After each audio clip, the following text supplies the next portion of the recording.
اللهم صل على محمد وعلى آل محمد كما صليت على إبراهيم وعلى آل إبراهيم إنك حميد مجيد. اللهم بارك على محمد وعلى آل محمد كما باركت على إبراهيم وعلى آل إبراهيم إنك حميد مجيد. أما بعد فإن خير الحديث كتاب الله وخير الحدي حدي محمد صلى الله عليه وسلم وشر الأمور محدثاتها وكل محدثة بدعة وكل بدعة ضلالة. يا أيها الذين آمنوا اتقوا الله حق تقاته ولا تموتن إلا وأنتم مسلمون. أعوذ بالله من الشيطان الرجيم. بسم الله الرحمن الرحيم. والذين هم لأماناتهم وعهدهم راعون. ബഹുമാന്യരായ സഹോദരന്മാരെ, സഹോദരികളെ, ജീവിതത്തിൽ കഴിവിന്റെ പരമാവധി അള്ളാഹുവിനെ സൂക്ഷിച്ചുകൊണ്ട് ജീവിക്കുകയും അള്ളാഹുവിന് ഇഷ്ടമുള്ള പ്രവർത്തനങ്ങൾ പരമാവധി ജീവിതത്തിന്റെ ഭാഗമാക്കി നല്ല മനുഷ്യരായി ജീവിക്കാൻ പരിശ്രമിക്കണമെന്ന് എന്നോടും നിങ്ങളോടും നമ്മുടെ എല്ലാം പരലോക രക്ഷയ്ക്ക് വേണ്ടി ആമുഖമായി ഉണർത്തുകയാണ്, വസിയ്യത്ത് ചെയ്യുകയാണ്. മരണപ്പെടുന്ന സമയത്ത് ലാ ഇലാഹ ഇല്ലല്ലാഹ് എന്ന കലിമത്തു തൗഹീദ് ഉച്ചരിച്ചുകൊണ്ട് മരിക്കാനും അതിനനുസരിച്ചുകൊണ്ട് നമ്മുടെ ജീവിതത്തെ ക്രമപ്പെടുത്താനും റഹ്മാനും റഹീമുമായ റബ്ബ് നമ്മെ അനുഗ്രഹിക്കുമാറാകട്ടെ. വിശുദ്ധ ഖുർആനിലെ സൂറത്തുൽ മുഅ്മിനൂനിൽ വിശ്വാസികളുടെ ഗുണഗണങ്ങളെ കുറിച്ച് സൂചിപ്പിക്കുന്ന കാര്യങ്ങളാണ് കഴിഞ്ഞ ചില ആഴ്ചകളായി കൊണ്ട് നാം സൂചിപ്പിക്കുന്നത്. അതിൽ വിശ്വസ്തതയെക്കുറിച്ചും, വിശ്വസ്തത എന്നത്, അമാനത്ത് എന്നത് ജീവിതത്തിൽ കൊണ്ടുവരേണ്ടതിന്റെ ആവശ്യതയെക്കുറിച്ചുമാണ് കഴിഞ്ഞ ആഴ്ചക്ക് മുൻപുള്ള ആഴ്ച നാം സൂചിപ്പിച്ചത്. അതോടുകൂടെ തന്നെ അല്ലാഹു സുബ്ഹാനഹു വ തആല സൂചിപ്പിക്കുന്ന ഒരു കാര്യം, വല്ലദീന ഹും ലി അമാനാതിഹിം വ അഹദിഹിം റാഊൻ. വിശ്വാസികൾ അവരുടെ അമാനത്തുകളും അവരുടെ കരാറുകളും പൂർത്തീകരിക്കുന്നവരാണ് എന്നതാണ്. അപ്പൊ വിശ്വസ്തതയും കരാർ പാലനവും അത് പൂർത്തീകരിക്കുക എന്നത് സ്വർഗം ലഭിക്കുന്ന വിശ്വാസികളുടെ പ്രത്യേകതയായിക്കൊണ്ട് വിശുദ്ധ ഖുർആൻ വളരെ പ്രാധാന്യത്തോടുകൂടി സൂറത്തുൽ മുഅ്മിനൂനിൽ സൂചിപ്പിക്കുകയാണ്. പ്രവാചകൻ സല്ലല്ലാഹു അലൈഹി വസല്ലമ പറഞ്ഞത്, ലാ ഈമാന ലിമൻ ലാ അമാനത ലഹു. അമാനത്ത് പൂർത്തീകരിക്കാത്തവൻ, അതിന്റെ വിശദാംശങ്ങളെ കുറിച്ച് നാം സൂചിപ്പിച്ചു. നമ്മെ ഒരാൾ വിശ്വസിക്കുകയും അതല്ലെങ്കിൽ നമ്മിലേക്ക് വന്നെത്തിച്ചേർന്ന ഒരു വിശ്വസ്തത, ഒരു ഉത്തരവാദിത്തം, അതിൽ കഴിവിന്റെ പരമാവധി സൂക്ഷ്മത പാലിക്കാത്ത ഒരു മനുഷ്യൻ, ലാ ഈമാന ലഹു, ആ മനുഷ്യന് വിശ്വാസമില്ല എന്നതാണ് അള്ളാഹുവിന്റെ പ്രവാചകൻ പറഞ്ഞത്. നമ്മൾ വളരെ ലഘുവായി അതല്ലെങ്കിൽ നിസ്സാരമായി കണക്ക് കൂട്ടുന്ന ചില കാര്യങ്ങളായിരിക്കാം. എന്നാൽ വിശ്വസ്തത എന്നത് വളരെ പ്രധാനപ്പെട്ട ഒന്നാണ്. അത് പൂർത്തീകരിക്കാത്തവന് ഈമാനില്ല എന്നതാണ് റസൂൽ പറഞ്ഞത്. അങ്ങനെയുള്ളവന് ഈമാനില്ല. നമ്മൾ പിന്നെ ഈമാൻ ഉണ്ട് എന്ന് വരുത്തി തീർക്കാൻ വേണ്ടി വേറെ എന്ത് പണിയെടുത്തിട്ടും കാര്യമില്ല. അങ്ങനെയുള്ളവന് ഈമാനില്ല. വലാ ദീന ലിമൻ ലാ അഹദ ലഹു. കരാർ പാലിക്കാത്തവന് ദീന് തന്നെ ഇല്ല. വിശ്വസ്തത പാലിക്കാത്തവന് ഈമാനില്ല. കരാർ പാലിക്കാത്തവന് മതം തന്നെയില്ല, ദീന് തന്നെയില്ല എന്ന് പ്രവാചകൻ സല്ലല്ലാഹു അലൈഹി വസല്ലമ സൂചിപ്പിക്കുകയാണ്. അപ്പോൾ കരാറുകൾ പാലിക്കുക എന്നത് വല്ലാഹി എന്നൊക്കെ പറഞ്ഞ് ചില കാര്യങ്ങൾ നമ്മൾ ആളുകളോട് പറയുകയും അത് വളരെ നിസ്സാരവൽക്കരിക്കുകയും ചെയ്യുക എന്നത് ദീന് തന്നെ ഇല്ലാതായി പോകുന്ന പണിയാണ്. ആളുകൾ തമ്മിൽ കച്ചവട രംഗത്തായാലും അല്ലാത്ത രംഗത്തായാലും ജീവിതത്തിന്റെ ഏത് മേഖലകളിലും ഒരു കരാറിൽ ഏർപ്പെട്ട് കഴിഞ്ഞാൽ അത് പൂർത്തീകരിക്കണം, അല്ലെങ്കിൽ അവന് മതം തന്നെ ഇല്ല എന്ന് അള്ളാഹുവിന്റെ പ്രവാചകൻ സൂചിപ്പിക്കുകയാണ്. ആയത്തുൽ മുനാഫിഖി സലാസുൻ, കപട വിശ്വാസികളുടെ ലക്ഷണങ്ങൾ 3 ഒന്ന് സംസാരിച്ചാൽ കളവ് പറയുക എന്നതാണ്. രണ്ടാമത്തേത് വിശ്വസിച്ചാൽ ചതിക്കുക എന്നതാണ്. മൂന്നാമത്തേത് വഇദാ വഅദ അഖ്ലഫ, വാഗ്ദത്തം ചെയ്താൽ ലംഘിക്കുക എന്നതാണ്. അപ്പൊ കരാർ പാലനത്തെ കുറിച്ച് പ്രവാചകൻ സല്ലല്ലാഹു അലൈഹി വസല്ലമ വിശുദ്ധ ഖുർആൻ വളരെ ഗൗരവത്തോടുകൂടി നമ്മെ ഉണർത്തുകയാണ്. ഖുർആനിൽ ഏകദേശം 25-ലധികം സ്ഥലങ്ങളിൽ കരാറുമായി ബന്ധപ്പെട്ട വിഷയങ്ങൾ സൂചിപ്പിക്കുന്നു. അഹദ് എന്ന് പറഞ്ഞുകൊണ്ട് കരാറിനെ കുറിച്ച്, കരാർ പൂർത്തീകരണത്തെ കുറിച്ച് സൂചിപ്പിക്കുന്നു. ആ 25ഓളം വചനങ്ങൾ അല്ലെങ്കിൽ അതിൽ കൂടുതലുള്ള വചനങ്ങൾ ഇങ്ങനെ നമ്മൾ പരിശോധിക്കുമ്പോൾ ആ കരാറുകൾ അള്ളാഹുവിനോടും മനുഷ്യരോടും പാലിക്കേണ്ട കരാറുകളാണ്. അതിൽ ഓരോ ആയത്തുകളും നമുക്ക് ഓരോ വിഷയങ്ങളായി വേണമെങ്കിൽ വിശദീകരിക്കാം. അതിന്റെ ആകത്തുക അള്ളാഹുവുമായി ബന്ധപ്പെട്ടുകൊണ്ട് നാം പാലിക്കേണ്ട, പൂർത്തീകരിക്കേണ്ട കരാറാണ്. രണ്ടാമത്തേത് മനുഷ്യരുമായി ബന്ധപ്പെട്ടുകൊണ്ട് നാം പൂർത്തീകരിക്കേണ്ട കരാറുകളാണ്. ആ കരാറിന്റെ ഒരു ഭാഗമാണ് യഥാർത്ഥത്തിൽ നമ്മുടെ നമസ്കാരത്തിന്റെ പ്രാരംഭ പ്രാർത്ഥനകളിലെ ഒരു പ്രാർത്ഥനയിൽ നാം നിർവഹിക്കുന്നത്. അതൊരു കരാർ പാലനമാണ്. അപ്പൊ നമ്മൾ തക്ബീർ കെട്ടിക്കഴിഞ്ഞാൽ അല്ലാഹു അക്ബർ എന്ന് പറഞ്ഞു കഴിഞ്ഞാൽ വജ്ജഹ്തു വജ്ഹിയ ലില്ലദീ ഫത്തറ السماوات والارض ഹനീഫൻ മുസ്ലിമൻ വമാ അന മിനൽ മുശ്രികീൻ ഇന്ന സ്വലാത്തി വനുസുകി വമഹ്യായ വമമാതി ലില്ലാഹി റബ്ബിൽ ആലമീൻ ലാ ശരീക ലഹു വബിദാലിക ഉമിർതു വഅന മിനൽ മുസ്ലിമീൻ, അതല്ലെങ്കിൽ വഅന അവ്വലു മുസ്ലിമീൻ എന്ന പ്രാർത്ഥന. അതൊരു കരാർ പാലനമാണ്. നമ്മൾ വളരെ പ്രധാനപ്പെട്ട ഒരു ഇബാദത്ത്, ഒരു ആരാധനയിലേക്ക് നാം പ്രവേശിക്കുമ്പോൾ നാം പറയുന്ന ഒരു കരാറാണ്. വജ്ജഹ്തു വജ്ഹിയ ലില്ലദീ ഫത്തറ السماوات والارض, ആകാശഭൂമികളെ സൃഷ്ടിച്ച അള്ളാഹുവിന്റെ നേരെ ഞാൻ അനുസരണയോടുകൂടി, ആത്മാർത്ഥതയോടുകൂടി, ഇഖ്ലാസോടുകൂടി ഞാൻ എന്റെ മുഖം തിരിച്ചിരിക്കുകയാണ്. ഹനീഫൻ, നിഷ്കളങ്കമായി, വക്രതയില്ലാതെ, മുസ്ലിമൻ, മുസ്ലിമായി.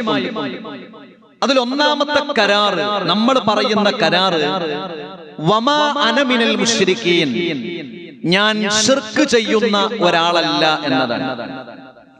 ഞാൻ ശിർക്ക് ചെയ്യുന്ന ഒരാളല്ല, ഞാൻ ബഹുദൈവ വിശ്വാസികളിൽപ്പെട്ട ഒരാളല്ല. എന്റെ ജീവിതത്തിലേക്ക് ബഹുദൈവ വിശ്വാസത്തിന്റെ ലാഞ്ചന കടന്നുവരാൻ ഞാൻ സമ്മതിക്കുകയില്ല എന്നത് അള്ളാഹുവിന്റെ മുൻപിൽ നാം നടത്തുന്ന ഒരു കരാറാണ്. എങ്ങനെയാണ് നമ്മൾ പറയുന്നത്? ആദ്യം അള്ളാഹുവിന്റെ ശക്തി നാം അംഗീകരിക്കുകയാണ്. ആരാണ് അള്ളാഹു? ഫത്വറ സമാവാതി, വത്വറനല്ല ഫത്വറ, ഫത്വറ സമാവാതി വൽ അർദ്, ആകാശഭൂമികളെ സൃഷ്ടിച്ച അള്ളാഹു. അള്ളാഹു കഴിവുള്ളവനാണ് എന്ന് നമ്മൾ അംഗീകരിക്കുകയാണ്. അപ്പോൾ എല്ലാത്തിനും കഴിവുള്ളവൻ അള്ളാഹുവാണ്. അത് അംഗീകരിച്ചുകൊണ്ടാണ് നാം പറയുന്നത് ഒന്നാമത്തെ കരാറ്, അള്ളാഹുവേ എന്റെ ജീവിതത്തിൽ ഞാൻ ശിർക്ക് ചെയ്യുകയില്ല. അങ്ങനെയാണ് നമ്മുടെ നമസ്കാരത്തിലെ പ്രാരംഭ പ്രാർത്ഥന. ഇനി നമ്മളൊന്ന് ആലോചിച്ചു നോക്കുക, ഈ കരാറിന്റെ ഒരു സംസാരത്തിൽ എത്രത്തോളം നമ്മുടെ ജീവിതത്തിൽ നമുക്കൊക്കെ ഉറച്ചു നിൽക്കാൻ കഴിയാറുണ്ട് എന്ന് നമ്മൾ ചിന്തിച്ചു നോക്കണം. ശിർക്ക് ചെയ്യാതെ ഒരു മനുഷ്യൻ ജീവിക്കുക എന്നത് ആ മനുഷ്യനെ സംബന്ധിച്ചിടത്തോളം ഈ ലോകത്ത് ലാഭകരമായ ഒരു കാര്യമാണ്. നമ്മൾ ഈ ദുനിയാവിന്റെ കാര്യത്തിലൊക്കെ ഇവിടെ എന്താ ലാഭം എല്ലാത്തിനും ആലോചിക്കുമല്ലോ. ശിർക്ക് ചെയ്യാതെ, ബഹുദൈവ വിശ്വാസമില്ലാതെ ഒരു മനുഷ്യൻ ജീവിച്ചു കഴിഞ്ഞാൽ അവന് വലിയ ലാഭം ലഭിക്കുന്നുണ്ട്. ഇവിടെ സാമ്പത്തികമായ ലാഭമുണ്ട്, മാനസികമായ സന്തോഷമുണ്ട്, നിർഭയത്വം ആ മനുഷ്യനുണ്ട്, അമ്ന് ആ മനുഷ്യനുണ്ട്. എന്നാൽ മുസ്ലിം സമുദായത്തിൽ പലപ്പോഴും അല്ലാത്തത് അവരുടെ ഒരു വിശ്വാസമാണല്ലോ. മുസ്ലിം സമുദായത്തിൽ പലപ്പോഴും സന്തോഷത്തിലും സങ്കടത്തിലും അല്ലാഹുവല്ലാതെ മറ്റുള്ള പല വ്യക്തികളും ശക്തികളും അവലംബമായി വരാറുണ്ട്. അപ്പൊ നമ്മളൊന്ന് ആലോചിച്ച് നോക്കൂ. നമുക്ക് ഒരു കുട്ടിയുണ്ടായി, മക്കളില്ലാത്ത ഒരാൾക്ക് ഒരു കുട്ടിയുണ്ടായി. അയാളുടെ ജീവിതത്തിൽ ഏറ്റവും സന്തോഷമുള്ള സംഗതി എന്താ? അയാൾക്കൊരു കുട്ടി ഉണ്ടായി എന്നുള്ളതാണ്. അല്ലെങ്കിൽ അയാളുടെ ഭാര്യ ഗർഭിണിയായി എന്നതാണ്. അയാളുടെ ഭാര്യ ഗർഭിണിയായി. ആരാണ് ആ കുഞ്ഞിനെ നൽകിയത്? ആ ചോദ്യത്തിന് ഒരു ഉത്തരം മാത്രമേ ഉള്ളൂ, രണ്ടാമതൊരു ഉത്തരല്ല. ആ ചോദ്യത്തിന്റെ ഉത്തരം അല്ലാഹുവാണ് എനിക്കൊരു കുഞ്ഞിനെ നൽകിയത് എന്നതാണ് ആ ഉത്തരം. കാരണം എന്താ? നമ്മുടെ ജീവിതത്തിലെ ഏറ്റവും സന്തോഷകരമായ ഒരു ഉത്തരത്തിന് നാം അല്ലാഹുവല്ലാത്ത മറ്റൊരാളെ കൂടി പങ്കാളിയാക്കിയാൽ എങ്ങനെയാണ് റബ്ബ് അത് ഇഷ്ടപ്പെടുക? എങ്ങനെയാ കുട്ടി ഉണ്ടായത്? അപ്പൊ ആ ചോദ്യത്തിന്റെ ഉത്തരം, ഞങ്ങൾ ഇന്ന സ്ഥലത്തുകൂടെയൊക്കെ പോയി, അവിടെയൊക്കെ സിയാറത്ത് നടത്തി, അവിടെയൊക്കെ ഞങ്ങൾ നേർച്ച നേർന്നു, അങ്ങനെ ഞങ്ങൾക്കൊരു കുട്ടിയുണ്ടായി. അതെത്ര പാപമാണ് സംസാരം! എത്ര പാപമാണ് സംസാരം എന്ന് ആലോചിച്ചു. നമ്മുടെ കച്ചവടം, നമ്മുടെ ബിസിനസ് അത് നന്നായി, അത് വളരെ ഉഷാറായി പുരോഗമിച്ചു. അപ്പൊ നമ്മെ സംബന്ധിച്ചിടത്തോളം ഏറ്റവും സന്തോഷകരമായ ഒരു കാര്യമാണ്. അപ്പൊ നമ്മളോട് ചോദിക്കാൻ, അല്ലെങ്കിൽ നമ്മൾ സ്വയം ചോദിക്കാൻ, എങ്ങനെയാണ് എന്റെ കച്ചവടം ഇത്ര നന്നായത്? എങ്ങനെയാണത് പുരോഗമിച്ചത്? അപ്പൊ നമ്മുടെ ഉത്തരം, എന്റെ വീട്ടിലേക്ക് ഒരു പെണ്ണ്, എന്റെ ഭാര്യ കയറി വന്നതിന് ശേഷമാണ് എന്റെ കച്ചവടം ഉഷാറായത്. അതല്ലല്ലോ അതിന്റെ ഉത്തരം. ആ ഒരു ഉത്തരല്ല. ഞാൻ എന്റെ ആ വീട്ടിൽ നിന്ന് താമസം മാറ്റി ഈ വീട്ടിലേക്ക് താമസം മാറ്റിയപ്പോൾ എന്റെ കച്ചവടം നന്നായി. അതൊരു ഉത്തരാണ്. എന്റെ വീടിന്റെ ബാത്റൂമിന്റെ ചില ഭാഗം, സിറ്റ് ഔട്ടിന്റെ ചില ഭാഗം ഒരു പുരോഹിതൻ വന്ന്, ഒരു ഉസ്താദ് വന്ന് പൊളിക്കാൻ പറഞ്ഞു. അതിനുശേഷം എന്റെ ജീവിതത്തിൽ വെറും ബർക്കത്താണ്. ഒരു ഉത്തരാണോ? എത്ര ക്രൂരതയാണ്! നമ്മുടെ ജീവിതത്തിലെ ഏറ്റവും സന്തോഷകരമായ ഒരു കാര്യത്തിന്റെ കൂടെ നമ്മൾ അതിനുള്ള അവലംബം, അതിനുള്ള അവകാശം അല്ലാഹുവല്ലാത്ത ആളുകൾക്ക് നാം നൽകുന്നു. ഇനി സങ്കടങ്ങളോ? നമ്മുടെ കുടുംബത്തിൽ രോഗങ്ങൾ നിരന്തരമായി വരുന്നു. എന്താ കാരണം? കാരണം എന്താ? അള്ളാഹുവിന്റെ പരീക്ഷണം. അതാണ് ഉത്തരം. ആ ഉത്തരം പറയുന്നതാണ് റബ്ബിന് ഇഷ്ടം. കാരണം നമ്മുടെ ജീവിതത്തിൽ വരുന്ന എല്ലാ പരീക്ഷണവും അള്ളാഹുവിൽ നിന്നുള്ളതാണ്. അതിന് പകരം നമ്മൾ ചില ഭയം നമ്മുടെ മനസ്സിലേക്ക് കടന്നു വരുന്നു. എന്റെ വീട്ടിലേക്ക് ഇങ്ങനെ നിരന്തരം രോഗങ്ങൾ വരാനുള്ള കാരണം അതൊക്കെ ചില ആളുകൾ ചിലതൊക്കെ എന്റെ കുടുംബത്തിനെതിരെ ചെയ്തിട്ടാണ്. നല്ല സൗന്ദര്യമുള്ള ഒരു കുട്ടി, അപ്പൊ നമ്മളറിയാതെ നമ്മൾ ഈ വളരെ കണിശമായ കൃത്യമായ ആദർശമുള്ള ആളുകളാണല്ലോ. നിങ്ങളുടെ കുട്ടി നല്ല സൗന്ദര്യം ഉണ്ട് കേട്ടോ, നല്ല തടി ഉണ്ട് കേട്ടോ, വളരെ ഉഷാറാണ് കേട്ടോ എന്നൊക്കെ പറയുമ്പോൾ എന്തിനാ നമ്മൾ ബേജാറാകണേ? അങ്ങനെ ഒരാൾ പറഞ്ഞാല്, അങ്ങനെ ഒരാൾ നോക്കിയാല്, അല്ലെങ്കിൽ ആരെങ്കിലും എന്തെങ്കിലും ചെയ്താൽ അതിനെ ഭയപ്പെടേണ്ടവരാണോ വിശ്വാസികൾ? അപ്പൊ നമ്മളത് വേറെ കുറെ ആളുകൾ, പരീക്ഷണങ്ങളൊക്കെ വേറെ കുറെ ആളുകൾ, അത് ചെയ്യണോൽക്ക്, അത് നോക്കണോൽക്ക്, അത് പറയണോൽക്ക്, അതൊക്കെ അവർക്ക് കൊടുത്തു. നമ്മുടെ ഭാര്യക്ക് സുഖമില്ലാതെയാകുന്നു, ഇടക്കിടക്ക് അസുഖങ്ങൾ വരുന്നു, ഉമ്മാക്ക് അസുഖങ്ങൾ വരുന്നു, മക്കൾക്ക് അസുഖങ്ങൾ വരുന്നു. എന്താ കാരണം? അതിന്റെ കാരണം നമ്മൾ ജീവിക്കുന്ന, നമ്മൾ താമസിക്കുന്ന വീടിന്റെ കന്നിമൂല ശരിയല്ല. അപ്പൊ അതും ആണ് കൊടുത്തു. ഇതാണ് ക്രൂരത എന്ന് പറഞ്ഞത്. ഇതാണ് നമ്മൾ, ഇങ്ങനെയല്ല ഞങ്ങൾ എന്നാണ് നമ്മൾ പറയുന്നത്. വജ്ജഹതു വജ്ഹിയ ലില്ലദി ഫതറ السماوات والارض ഹനീഫൻ മുസ്ലിമൻ വമാ അന മിനൽ മുശ്രിക്കീൻ. ഞാൻ ശിർക്ക് ചെയ്യുന്ന ഒരാളല്ല. പിന്നെ എന്റെ വിശ്വാസം എന്താണ്? ഖുൽ, നബിയെ നീ ആളുകൾക്ക് പറഞ്ഞു കൊടുക്കുക, ലൻ യുസീബനാ ഇല്ലാ മാ ഖതബല്ലാഹു ലനാ. ഞങ്ങളുടെ ജീവിതത്തിൽ എന്ത് സംഭവിക്കുന്നുവോ, ഞങ്ങളുടെ ജീവിതത്തിൽ എന്തു നടക്കുന്നുവോ അതൊക്കെ ഇല്ലാമാ ഖതബല്ലാഹു ലനാ. ഖതബ എന്ന് പറഞ്ഞാൽ എന്താ? എഴുതി വെച്ചു എന്നാണ്.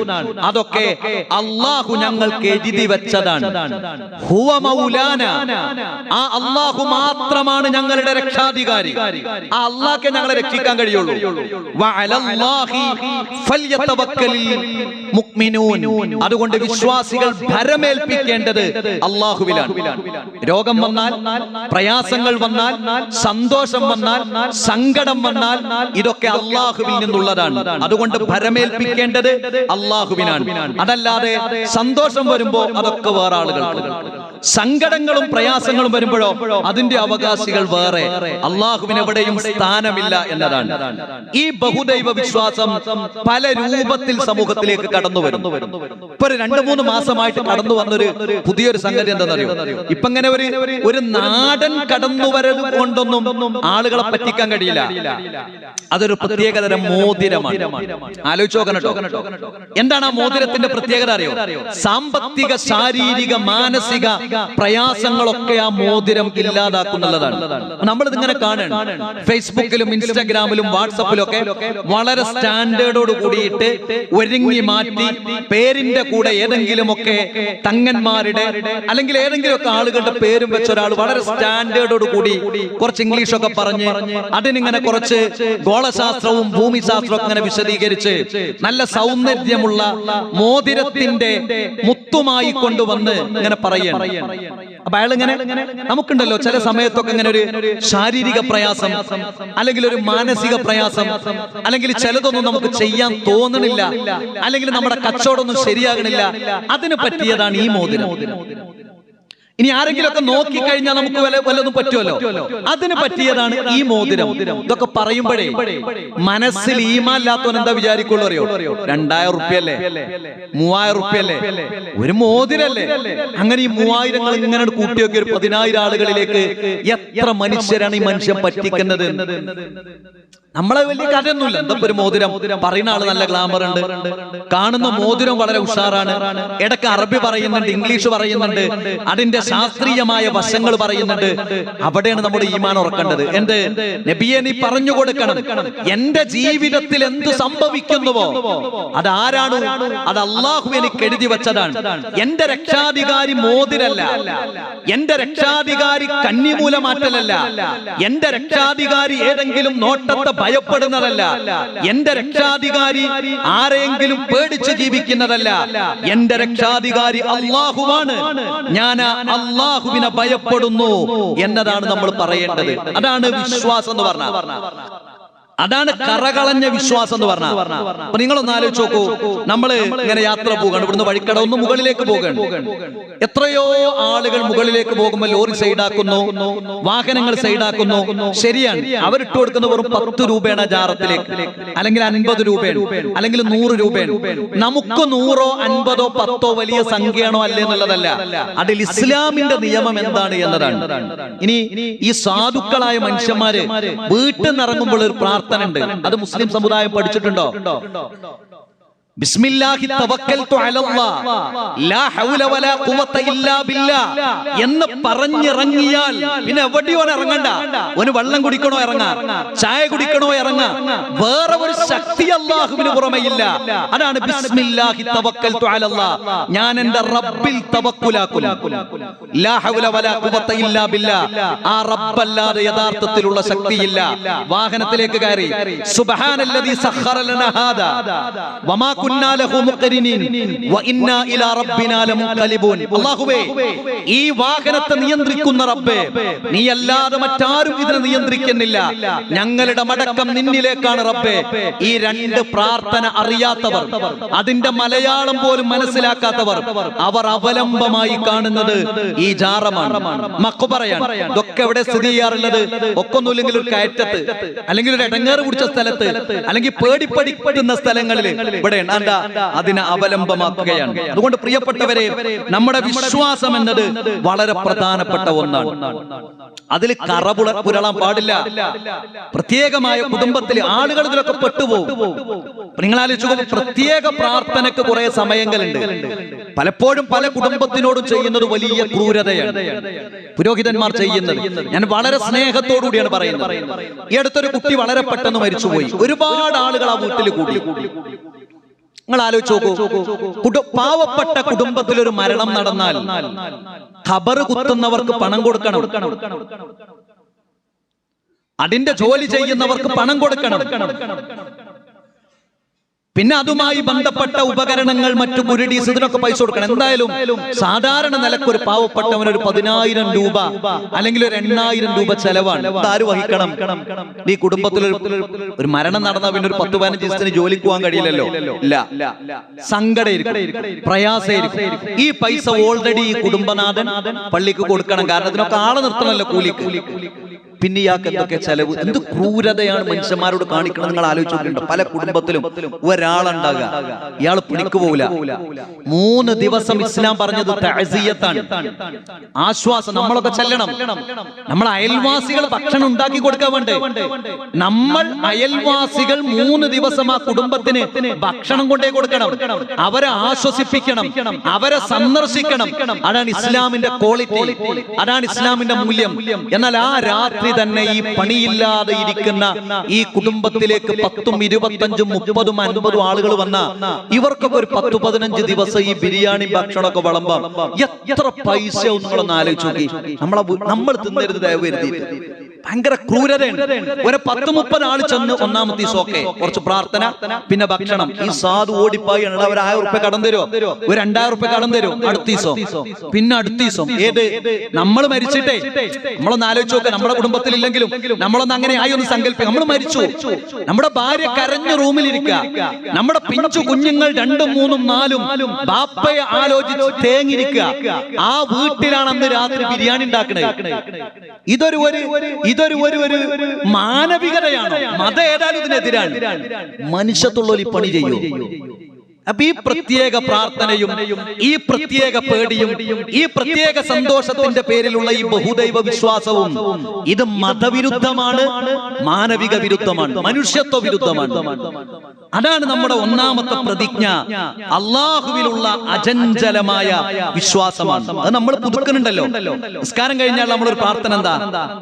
അല്ലാഹുമ്മ, അല്ലാഹുവേ, ലാ മാനിഅ ലിമാ അഅതൈത, റബ്ബേ, നീ എന്റെ ജീവിതത്തിൽ തടഞ്ഞു വെച്ച ഒരു കാര്യം ഈ ലോകത്തൊരു മഖ്ലൂക്കിനെ കൊണ്ട് എനിക്ക് തരാൻ കഴിയില്ല.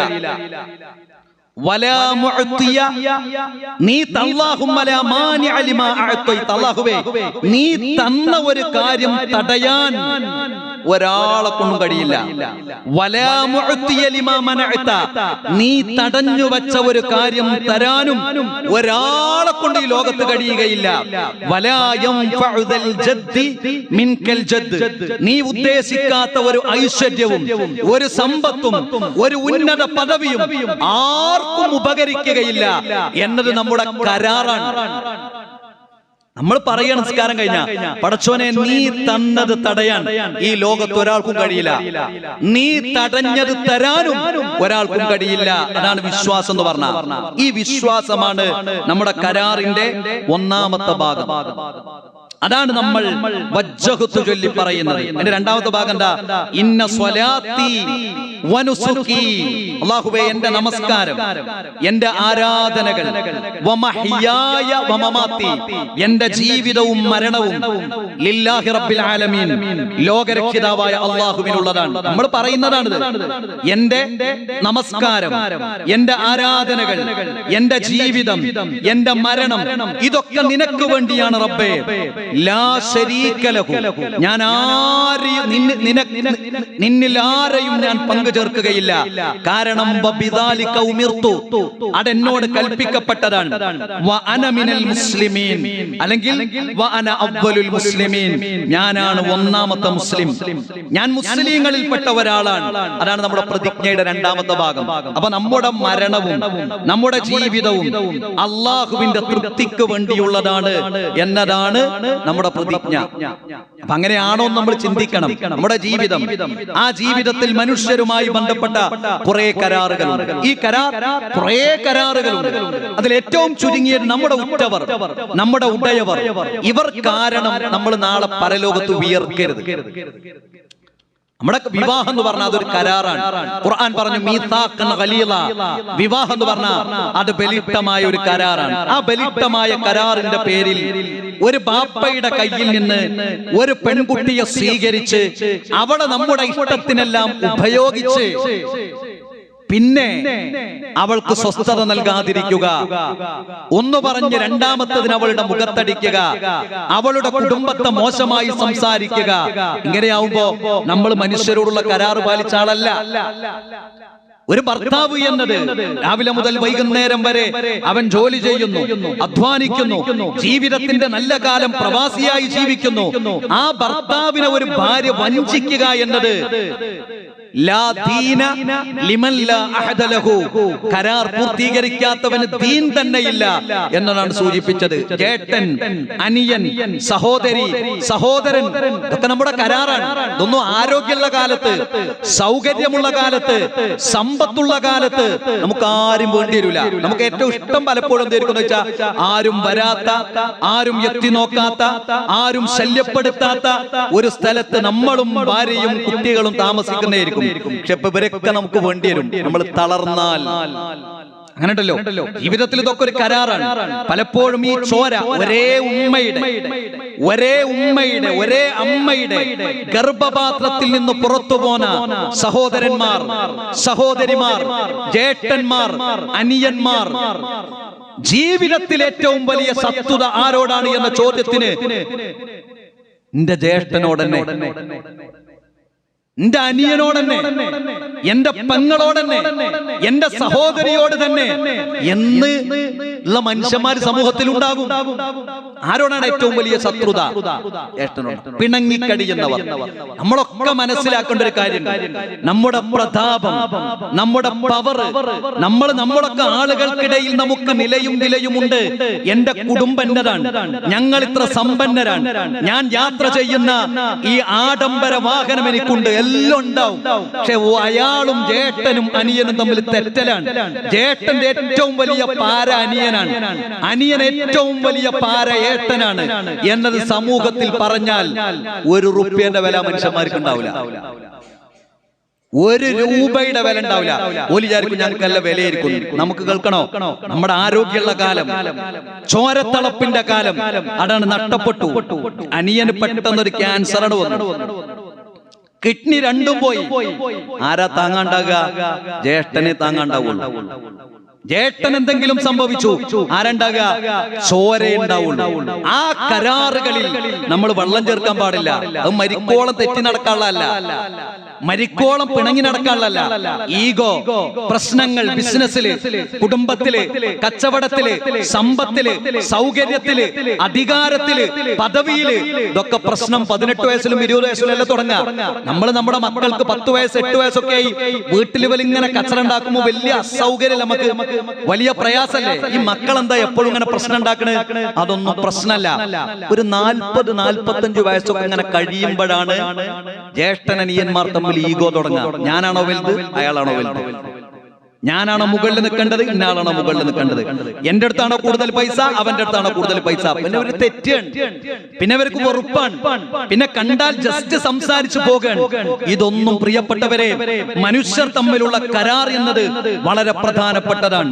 അതിന് വിഘ്നം സൃഷ്ടിക്കുന്ന കാര്യങ്ങൾ മനുഷ്യ ജീവിതത്തിൽ ഉണ്ടാകരുത് എന്നതാണ്. അതാണ് ഖുർആൻ പറഞ്ഞത്, അല്ലദീന യൻഖുദൂന അഹദല്ലാഹി മിൻ ബഅദി മീസാഖിഹി. അല്ലാഹുവിനോടുള്ള കരാർ പൂർത്തീകരിച്ചതിന് ശേഷം അത് ലംഘിക്കുന്നവർ,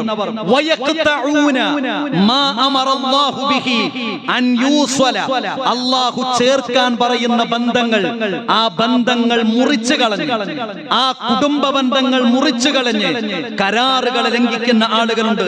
വയുഫ്സിദൂന ഫിൽ അർളി, പിന്നെ ജീവിതത്തിൽ ഭൂമിയിൽ അവർ പ്രശ്നങ്ങൾ ഉണ്ടാക്കും. ഉലൈക ഹുമുൽ ഖാസിറൂൻ, അത്തരക്കാർ നഷ്ടക്കാരാണ്. പിന്നെ നിസ്കാരം ഉണ്ടായിട്ട് കാര്യമില്ല, പിന്നെ നോമ്പ് നോറ്റിട്ട് കാര്യമില്ല, പിന്നെ തഹജ്ജുദ് നിസ്കരിച്ചിട്ട് കാര്യമില്ല. കുടുംബത്തിൽ പ്രശ്നമാണോ? ഒരു ചോര തമ്മിൽ മിണ്ടാതെ നിൽക്കുന്നുണ്ടോ? 3 ദിവസത്തിലധികം പിണങ്ങുന്നുണ്ടോ?